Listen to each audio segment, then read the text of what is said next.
মেলার মাঠের ঘটনা, সাবরুমের ঘটনা সহ একাধিক বিষয় নিয়ে কি বললেন বিরোধী দলনেতা। রাজ্যে আইনের শাসন নেই, বর্তমান মুখ্যমন্ত্রীকে তাদের দলের লোকরাই মুখ্যমন্ত্রীর পদ থেকে টেনে নামানোর চেষ্টা করছে। একাধিক বিষয় নিয়ে বিজেপি ও বর্তমান সরকারকে এক হাত নিলেন বিরোধী দলনেতা জিতেন্দ্র চৌধুরী। Report Tripura news 8। এবং এই যে অপরাধ কেন আজকে বাড়ছে, দেখা যাচ্ছে এটা কোনো নারী নির্যাতন, অপহরণ, ট্রাক পাচার, সীমান্ত পাচার, অন্যায়ভাবে যে নাগরিকের উপর আক্রমণ, যেমন এই যে কার্নিভালের দিন, কার্নিভালে ভিড় হয়েছে, একটু ভিড় হবেই, তো সেখানে এখন বাউন্সার নামে কিছু ভাড়াটে লোক রাখা হয়েছে। তো ভিড়ের সময়তে পুলিশ বা এরকম ভলান্টিয়ারদেরকে এই কি বলে ভূমিকা নিতে হয়। তখন এই বাউন্সারদের আক্রমণে কয়েকটা শিশু এবং মহিলাও সেখানে আহত হয়েছে। পুলিশ যদিও তাৎক্ষণিকভাবে সেদিন আহতদেরকে এই হসপিটালে নিয়ে যায় চিকিৎসার জন্য, কিন্তু যারা এই অপরাধী বাউন্সার, যারা এইভাবে তাদের সীমা লঙ্ঘন করলো, কিছু করেনি। কেন করেনি? কারণ তারা শাসক দলের কোনো বুথের নেতা, কোনো মণ্ডল নেতার আশীর্বাদ পুষ্ট বা কোনো প্রভাবশালী মন্ত্রী বা নেতার খুব কাছের লোক। এবং এখানে দুর্ভাগ্যক্রমে এটা জানা যায়, পত্রপত্রিকায় উঠেছে, তারা নাকি আমাদের রাজ্যের মাননীয় স্বরাষ্ট্রমন্ত্রী তথা মুখ্যমন্ত্রী তার নির্বাচনী এলাকার লোক। কাজেই তারা শত অপরাধ করলেও এদেরকে ধরা যাবে না। উল্টো সে অপরাধীরা যারা এই ঘটনার প্রতিবাদে রাস্তা রুখু করলো বা প্রতিবাদ জানালো, এদের বাড়ি ঘরে হামলা চালাচ্ছে। তো এরকম একটা জায়গায় ত্রিপুরা রাজ্যের মাননীয় মুখ্যমন্ত্রী বলছেন, আমি সন্ত্রাস মুক্ত ত্রিপুরা গড়তে চাই। আপনি যদি সন্ত্রাস মুক্ত ত্রিপুরা গড়তে চান, আপনার ঘরের লোকদের আগে সামলান। আমরা কিন্তু ডাক্তার মানিক সাহাকে পদত্যাগ করতে বলছি না, কিন্তু ডাক্তার মানিক সাহাকে পেছন থেকে চেয়ার থেকে নামিয়ে দেওয়ার জন্য তার দলের লোকরাই কিন্তু তৈরি হচ্ছে। আমরা কিন্তু বলছি না, আমরা বরঞ্চ বলছি ডাক্তার মানিক সাহা আপনার পুরো মেয়াদে আপনি কাজ করুন, কিন্তু আপনার প্রতিশ্রুতি পালন করুন, আইনের শাসন প্রতিষ্ঠা করুন। আমরা আপনার যে প্রিমেচিওর আপনার ওই দল আপনার পূর্বসূরিকে গলা ধাক্কা দিয়ে নামিয়ে গিয়ে দিল্লি পাঠিয়ে দিয়েছিল, সে আবার এখন বলছে কাকে বর্তা খাবে, কাকে গুদক খাবে। সে নির্লজ্জ বেহায়ার কোনো চরিত্রের কোনো সংশোধন নেই, হবেও না কখনো। কিন্তু আপনাকে বলছি যে না, এটা ঠিক নয়। আপনি 5 বছর ক্ষমতায় টিকে থাকুন, 5 বছর পর লড়াই হবে, সে লড়াইয়ে দেখা যাবে আপনি থাকেন কি না থাকেন, এটা অন্য কথা গণতন্ত্রে। কিন্তু আপনি আপনার যে ন্যস্ত দায়িত্ব, যে সংবিধানের নামে শপথ গ্রহণ করে আপনি মুখ্যমন্ত্রী পদে বসছেন এই পবিত্র আসনে, সেই দায়িত্ব পালন করুন। আমরা আপনার প্রিমেচিওর ডিপার্চার আমরা চাই না। আমরা চাই যে আপনি যতদিন আছেন ততদিন আপনার সাংবিধানিক পালন করুন। আজকে হচ্ছে না, প্রতিনিয়ত আপনি মুখে বলছেন একটা, কাজ হচ্ছে আর একটা। কেননা আপনার দলের লোক, আপনার শিষ্যরাই এসব যুক্ত। তো আপনার পুলিশ কি করে এই ভূমিকা নেবে? এই কারণে আজকে ত্রিপুরা রাজ্যের আইন শৃঙ্খলার এত অবনতি।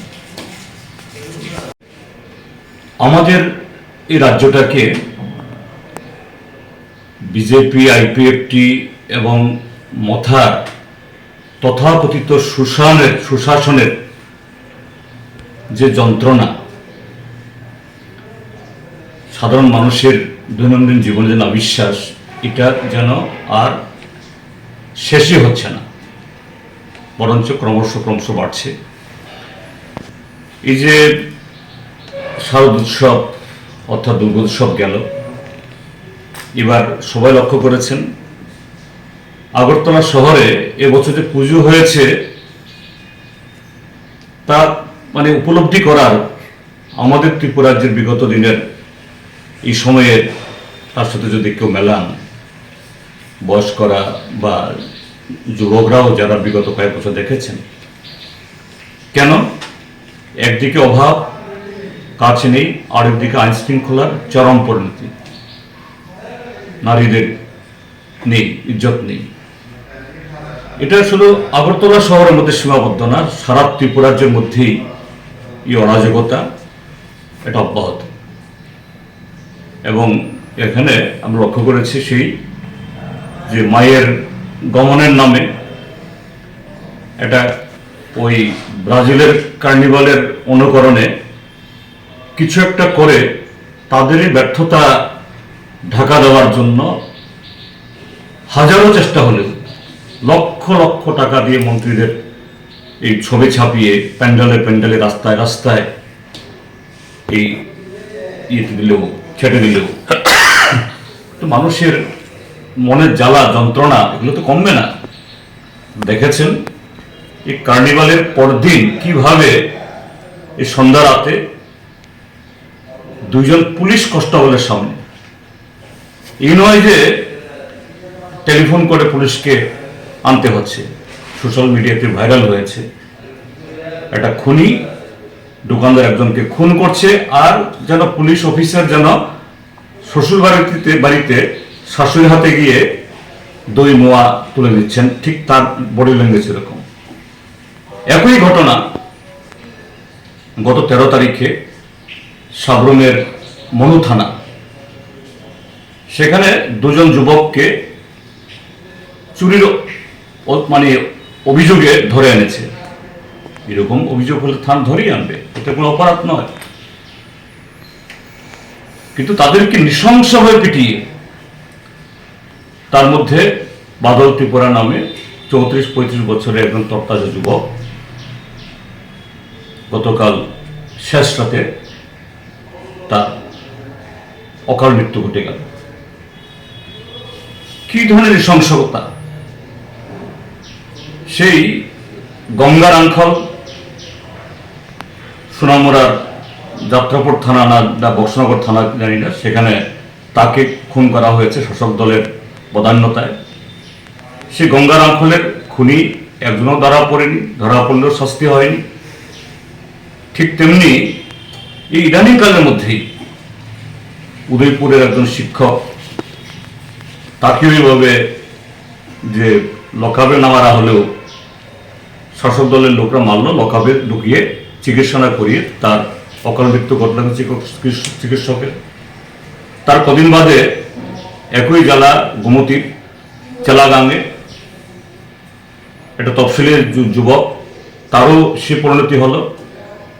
আর শেষ শিকার বাদল ত্রিপুরা। আমি এই ত্রিপুরা রাজ্যের সরকারকে অনুরোধ করছি, ত্রিপুরা রাজ্যের পুলিশকে স্বাধীনভাবে কাজ করতে দিন।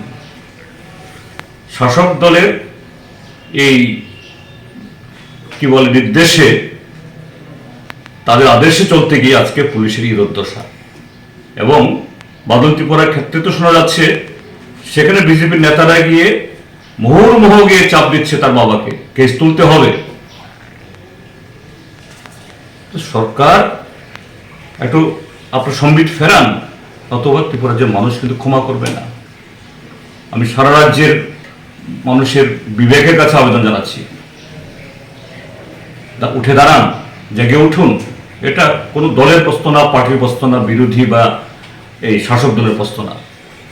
আজকে অন্য ঘরের সন্তান শিকার, কালকে আপনার ঘরের সন্তানের শিকার হবে, পরশু আপনিও হবেন, তখন কেউ আপনার পাশে দাঁড়ানো থাকবে না। কাজে তার বিরুদ্ধে আমাদের পার্টি সোচ্চার হচ্ছে এবং প্রতিটি ক্ষেত্রেতে পুলিশ যেন নিরপেক্ষভাবে তদন্ত করে দোষীদের শাস্তি প্রদান করে, এবং যারা এইভাবে অকাল মৃত্যু হলো সরকারের অকর্মণ্যতায়, সে সমস্ত পরিবারগুলোকে সরকার যেন সাহায্য করে